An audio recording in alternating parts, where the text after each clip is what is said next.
Welcome to the bird media. నేను మీ పవన్ కృష్ణమూర్తి. ఎన్నికలు జరిగి 14 నెలలు అవుతోంది. ఎన్డీఏ కూటమి అధికారంలోకి వచ్చింది. ముచ్చటగా మూడోసారి నరేంద్ర మోడీ ప్రధాని పీఠాన్ని అలంకరించారు. ఎన్డీఏ అలయన్స్ సక్సెస్ఫుల్గా ముందుకు వెళ్తోంది అన్ని రాష్ట్రాల్లో కూడా. అయితే ప్రతి సంవత్సరం కూడా జరిగేటువంటి ప్రహసనమే ఇది. అనేక మీడియా సంస్థలు కావచ్చు, లేదంటే సెఫాలజిస్టులు కావచ్చు, సర్వే సంస్థలు కావచ్చు, ప్రతి ఏడాది కూడా పరిపాలనకి ఒక గీటురాయిలాగా, ఒక టెస్ట్ లాగా మూడ్ ఆఫ్ ద నేషన్ అన్న పేరుతోటి సీ ఓటర్ సర్వే అని ఇతరత్ర సర్వేలు చేస్తూ ఉంటాయి. ప్రభుత్వాలు ఎలా ఉన్నాయి, ఏం చేస్తున్నాయి, ఎలా పరిపాలిస్తున్నాయి, ఏడాది పాలన మీద, ఏడాదిన్నర పాలన మీద మీ ఒపీనియన్ ఏంటని పబ్లిక్ని కనుక్కుంటూ ఉంటాయి. అదే రకంగా ఇండియా టుడే సంస్థ వారు మూడ్ ఆఫ్ ది నేషన్ పేరుతో చేసినటువంటి సర్వే, సీ ఓటర్ సర్వే సంచలన ఫలితాలనే ఇచ్చింది అనడంలో ఎటువంటి అతిశయోక్తి లేదు. ఈసారి ఇప్పటికిప్పుడు కనుక ఎన్నికలు జరిగితే, ఎందుకంటే 2024 ఎన్నికల్లో మనం చూసాం, దాదాపు మెజారిటీకి కొద్ది దూరంలో ఆగిపోయినటువంటి ఎన్డీఏ మిగతా మిత్రపక్షాలన్నింటినీ కూడా ఏకం చేసుకొని అధికారంలోకి వచ్చింది, అధికార పీఠాన్ని చేపట్టింది. ఇప్పటికిప్పుడు కనుక ఎన్నికలు జరిగితే భారతీయ జనతా పార్టీకి ఏ విధంగా ఉండబోతోంది, అలాగే కాంగ్రెస్కి, ఇండియా కూటమికి ఏ విధంగా ఉండబోతోంది అంటే ప్రజలందరూ ముక్తకంఠంతో ఎన్డీఏకే పట్టం కట్టారు. ఇండియా అంతా కూడా ఎన్డీఏకే పట్టం కట్టింది. అయితే కొసమెరుపు ఏంటంటే ప్రతిపక్ష నేతగా రాహుల్ గాంధీ దూసుకుని వెళ్తున్నారు. ఇటీవల ఆయన చేస్తున్నటువంటి పనులతోటి, చేస్తున్న వ్యాఖ్యలతోటి. అఫ్కోర్స్ అందులో ఫ్లాస్ ఉన్నాయి. అట్ ద సేమ్ టైం చాలా మంచి పనులు కూడా చేస్తున్నారు. చాలా చక్కటి ప్రశ్నలు ఆయన అడగగలుగుతున్నారు గతంతో పోలిస్తే. దాదాపుగా 28.2% మంది ఆయనకి ప్రతిపక్ష నేతగా, భారతదేశానికి ప్రతిపక్ష నేతగా రాహుల్ గాంధీ ఓటేశారు. తర్వాత ప్లేస్లో మమతా బెనర్జీ గారు నిలిచారు.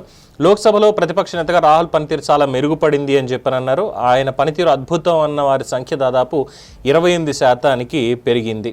సో వ్యతిరేకత చాలా వరకు తగ్గింది. అట్ ద సేమ్ టైం చేస్తున్నటువంటి పనుల్లో ఇంకా క్లారిటీ కావాలి అన్నటువంటి సూచనలు అయితే ఇస్తున్నారు.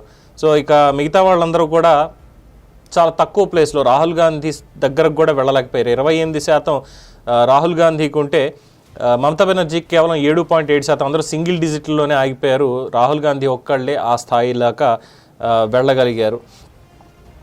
తర్వాత ఇక కూటమికి సంబంధించి మనం చూసినప్పుడు సీ ఓటర్ సర్వేలో ఎన్డీఏ ఓట్ల శాతం ఈసారి 46.7% పెరగబోతోంది. బీజేపీకి బలం తగ్గుతోంది, సొంతంగా బలం అనేది తగ్గుతోంది. ఈసారి 260 సీట్లకి మాత్రమే పరిమితం కాకపోతుంది. అంటే మొన్న 272కి మనం చూసినప్పుడు అందరికీ తెలిసిందే బీజేపీ మెజారిటీ మార్క్ సాధించదు అన్నప్పటికీ 272 అయితే కష్టం డెఫినెట్గా. ఇంకా డెఫిసిట్ ఖచ్చితంగా ఉంటుంది. ఇంకా 10 సీట్లు తగ్గినా కూడా ఆశ్చర్యపోక్కర్లేదు వ్యక్తిగతంగా బీజేపీకి సొంతంగా. బట్ ఎన్డీఏ కూటమి ప్రకారం చూసినప్పుడు మాత్రం దాదాపు 324 స్థానాల్లో ఘన విజయం సాధిస్తుంది. ఎన్డీఏ కూటమి 324 స్థానాల్లో ఘన విజయం సాధిస్తుంది. అలాగే దీనికి సంబంధించి ఇక ఇండియా కూటమి ఎంతవరకు వస్తుంది అనేది చూస్తే 234 సీట్లు గెలుచుకున్నటువంటి ఇండియా కూటమి 2024లో ఇప్పుడు 208 సీట్లకి మాత్రమే పరిమితం కాబోతోంది. అంటే దాదాపుగా ఇంకొక 16 సీట్ల వరకు వాళ్ళకి తగ్గుతాయి. 16 సీట్లు వాళ్ళకి తగ్గుతాయి అనేది తెలుస్తోంది. కూటమిగా మాత్రం ఖచ్చితంగా ఎన్డీఏకే ఇచ్చారు. అలాగే ఇండియా కూటమికి సంబంధించి మాత్రం చాలా తక్కువగానే ఉంది. ఇక కాంగ్రెస్ పార్టీ విషయానికి వస్తే ఈసారి ఇంకొక 2 సీట్లు తగ్గేటువంటి అవకాశం ఉంది. మొత్తం 99 స్థానాల్లో ఈసారి గెలుపొందింది.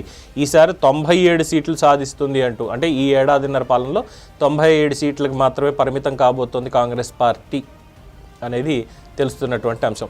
ఇక 2024లో 44% ఓట్లు సాధించిన కూటమికి ఇప్పుడు కనుక ఎన్నికలు జరిగితే 46.7% పైచిలకు ఓట్ల శాతం వస్తుంది అని చెప్పి సర్వే వివరాలు తెలియజేస్తున్నాయి. మరోవైపు ఇండియా కూటమి ఓట్ల శాతం 40.9%గా ఉండొచ్చు అని చెప్పి చెప్తున్నారు. మొత్తం జూలై 1 నుంచి ఆగస్టు 14 మధ్య వరకు దేశవ్యాప్తంగా దాదాపు 2,06,826 మంది ర్యాండమ్ శాంపిల్స్ సేకరించి దాని నుంచి తీసుకున్నటువంటి ఒపీనియన్ ఇది.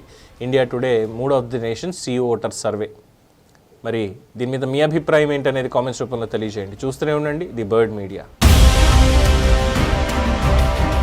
ఈ వీడియో కనుక మీకు నచ్చినట్టయితే లైక్ చేయండి, షేర్ చేయండి, సబ్స్క్రైబ్ చేయండి. అలాగే పక్కనే ఉన్న బెల్ ఐకాన్ని క్లిక్ చేయండి.